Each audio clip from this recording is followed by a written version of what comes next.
Flipping NFTs can make you a ton of money. You can make thousands, tens of thousands, even millions of dollars flipping NFTs. But hold on, NFTs are still very risky and there's a lot you need to know before you start buying NFTs. But if you want to know more about how you can buy NFTs and potentially flip them for a profit, this video is for you. My name is Devin Cook. Let's flip some NFTs and welcome back to Dev Money. So first things first, if you want to hit a certain income goal, you need to actually break that down so that you know how much it is and what goals you need to hit. So how much is $100 a day in crypto? And keep in mind that these numbers are going to fluctuate as the prices of crypto change as well. But $100 a day equates to $3,000 a month, which is going to be about 0.85 Ethereum, assuming that Ethereum is priced at about $3,500 a coin. So that means that you need to make 0.0283 Ethereum every single day, and then you'll be at about $3,000 a month or $100 a day. And if you're using Solana, you're going to need to make 20 SOL every month, which comes out to about 0.67 SOL each day. And this is assuming that SOL is $150. So now we know what we're aiming for. Now you also need to understand what I see as probably the biggest drawback of flipping NFTs. Let me explain. The biggest issue in my mind with flipping NFTs is that if you're using this as your only strategy,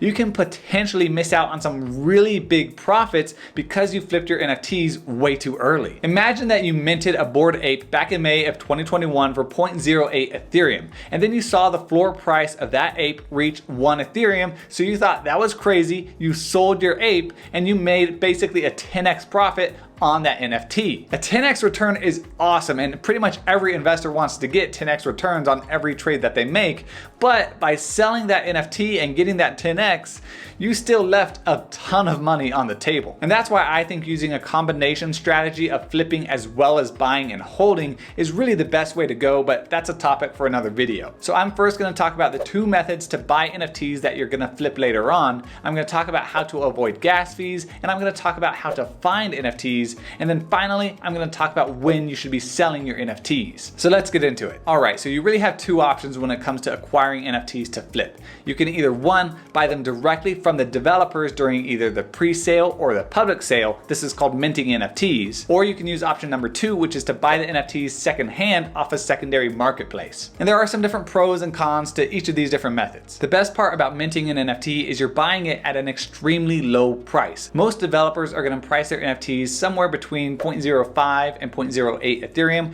which is about $175 to $275. And one of the key components to flipping NFTs successfully is buying the NFTs right. You have to buy them at the right price, because if you buy them too high, it's gonna make it a lot harder to exit that NFT and make some money. So if you're looking to get into a project for pretty much the cheapest price possible, assuming that the project doesn't go to zero, minting is definitely the way to go. There are, however, a couple of different downsides to going with this route of minting the NFTs. First is you have to deal with gas wars. Now, I know it can be really exciting to mint an NFT for 0.05 Ethereum, especially if it's a really popular one. But the reality is that with a popular project during the public sale, so many people trying to mint this NFT all at the same time can result in gas wars, which means that the gas fees go so high that they can be minting multiple times what the actual NFT costs. And if you spent 0.5 ETH or even 1 ETH just in gas fees to mint an NFT, that means that you now have to sell that NFT for much higher than just the 0.05 price that the actual NFT cost you. So the best way to get around gas wars when minting an NFT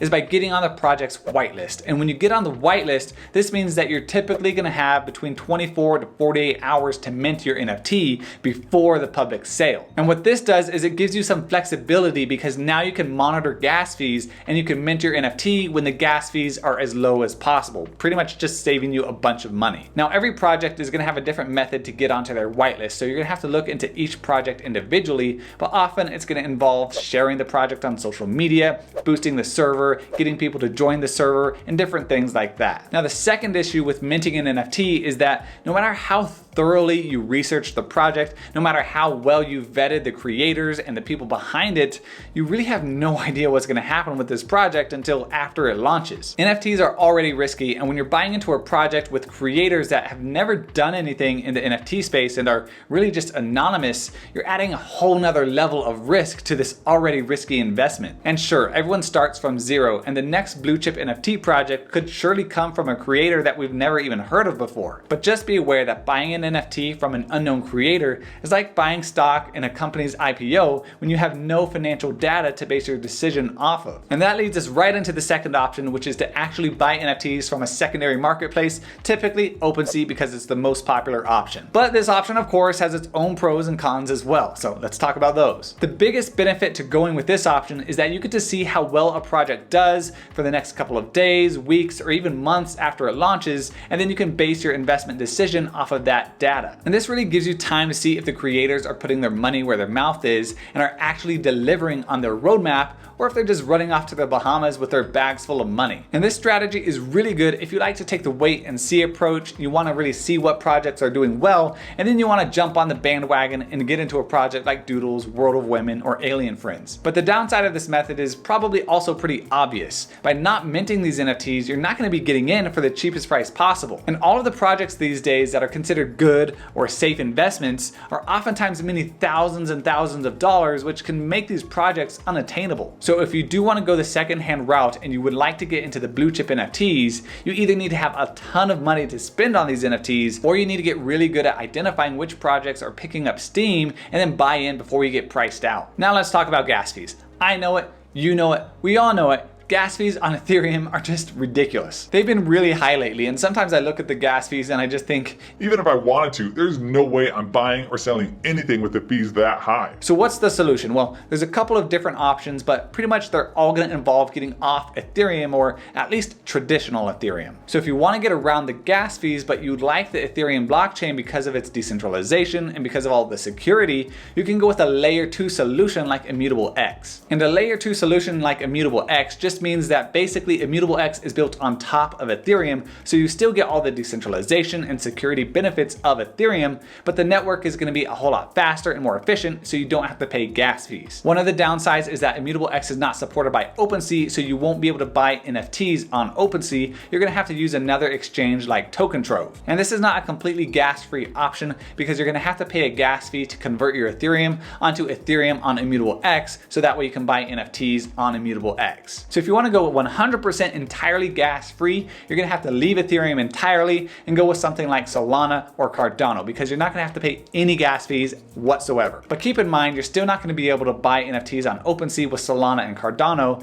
and so you're going to have less NFTs to choose from, and you're going to have to use their marketplaces instead of OpenSea. And even though there aren't many developers building projects for Solana or for Cardano, they're kind of the underdogs right now, which means that if you get in early, potentially you can see some really big gains in the future as they become more mainstream. Now, if you want to stick with Ethereum, you want to buy NFTs on OpenSea, you want to Doodle, you want to Ape, you want all those big name NFTs, your best option for getting around gas fees is just to monitor the gas fee prices, so that way you can buy at the lowest price possible. Now, the easiest way that I do this is by using a website called rarible.analytics, and I'll link that down below. And by using this website, you can see the gas fees in real time, and it's going to have this slider in Gwei, which is basically just a smaller unit of Ethereum to measure gas. And you can also check this gas heat map to see the best times to make an Ethereum transaction local to your time zone. So before you make a purchase, before you sell, before you buy, before you mint an NFT, always consult the heat map so you can see what the fees are right then, and then you can see if there's a better time that you can do that same transaction later on to save you some money. But keep in mind that the best time to do any transaction on Ethereum is like 2 in the morning, 3 in the morning, depending on your time zone, so you're gonna have probably a couple late nights. Now, how do you actually find an NFT project that you want to buy into and then you can later flip? Probably the most popular way to stay up to date with NFT projects is via Twitter. Pretty much everybody that's in the NFT space is on Twitter in some form or another. So if you're not on Twitter, get on there and start following people who are prominent in the NFT space. See who they're following and who Twitter recommends that you follow. Follow some of the creators of blue chip projects like Apes, Punks, and Doodles, and any others that you'd like. And then stay active and read what other people are saying. The more you stay up to date on Twitter, the more you're gonna see NFT trends that you can jump on. However, you do need to make sure that those you're following have investment philosophies that line up with yours, or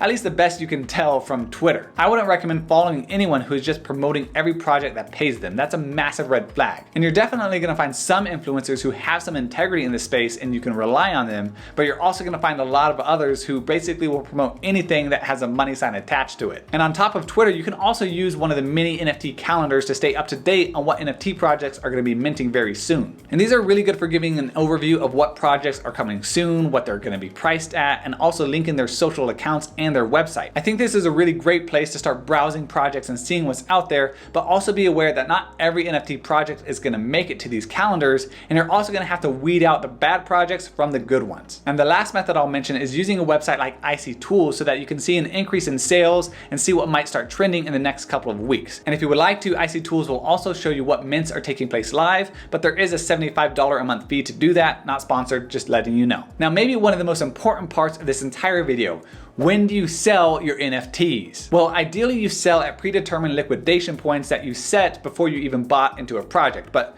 really it just comes down to timing. Understand that timing the market can be extremely difficult. Some say it's impossible, and unless you get really lucky, it's doubtful that you're gonna time the exact peak of the market. So the best time to sell your NFTs is during peak hype. And the more you're involved in a project, in a community, the more you're gonna get a sense for when all this hype is going on. So when you start to notice and get this feeling that people are kind of in a frenzy about this particular project, maybe the floor price is going up, you're seeing a lot more volume, a lot more people are buying in and joining the Discord, chances are this project could be in a bull run. And you can predict more or less when a bull run is gonna occur within a particular project. You can't necessarily predict how strong the bull run is gonna be, but there are certain trends that you can identify, and then you can know when is the best time to sell. Now, the first trend that you can try and capitalize on is pre-reveal of an NFT project, because oftentimes after a project launches and the mint has sold out, they won't reveal the art for about a day or so, depends on the project. And this can cause an increase in sales volume as everyone who missed out on the mint tries to get into this project and tries to get an NFT that hopefully will be more rare than others. And this can be a really great time to sell your NFTs, because as more people are buying in, that's gonna drive the price up for those NFTs. And then oftentimes after the reveal, the project is gonna see a bit of a correction in the price as people are exiting the project and selling off those NFTs. And if your timing is really good, you can sometimes sell your NFT pre-reveal for a really good price, and then you can buy in after the reveal and get the NFT for a lower price. And if you do this correctly, you can cash out your initial investment, and then you can reinvest the profits into that same NFT project. Now, the next time that you're often gonna see a project have a bit of a bull run is before a big announcement. And sometimes the creators of a project are just gonna announce stuff out of the blue, and you can't really predict that. But a lot of times NFT creators are gonna basically announce an announcement or a date for an announcement to try and drive a lot of hype. And very frequently what'll happen is you're gonna have a lot of hype for a particular announcement, and the price is gonna go up accordingly. And then after the announcement, oftentimes that price is gonna correct and go back to another level that was lower than that peak before the announcement. And I remember this very strongly because this happened with VeeFriends before the Christie's auction announcement. The floor price got as high as 20 Ethereum, and then just 4 days later, it was down to 12 Ethereum. And of course, by selling at these points, you do take the risk that the price goes up even further because maybe the announcement was just really awesome, but those are just risks that you're gonna have to decide whether or not you wanna take. So those are the steps to making $100 a day flipping NFTs. Let me know your thoughts down below, and thanks for watching.